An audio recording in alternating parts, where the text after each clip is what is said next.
Students मेरो भाइ, तिमीहरू पढ्दैनौ, घर ध्यान दिँदैनौ, मेहनत गर्दैनौ, अनि त्यसै होमवर्क दियो होमवर्क गर्दैनौ, घर नियमित चाहिँ अध्ययन गर्दैनौ, अनि रेगुलर स्कुल आउँदैनौ, पढ्ने गृहकार्य त्यो पनि गर्दैनौ, अनि त्यसपछि गएर घरमा पढ्नुपर्छ भने सोचेर राख्दैनौ, खेल्ने काम मात्र गर्छौ, मोबाइल मात्र चलाइरहन्छौ, खेल भनेर दौडिरहन्छौ, अनि बारम्बार धेरै समय तिमीहरू अब्सेन्ट बस्छौ। यस्तो गर्यो भने स्टुडेन्ट्स मेरो भाइ, तिमीहरू फेल हुन्छौ। गणितमा तिमीहरू फेल भएपछि अनि भोलि गएर मलाई चाहिँ तनाव हुन्छ, टिचरलाई तनाव हुन्छ।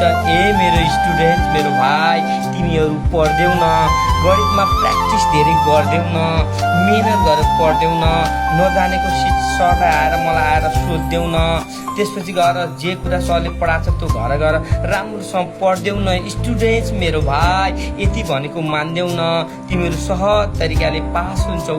स्टुडेन्ट्स मेरो भाइ।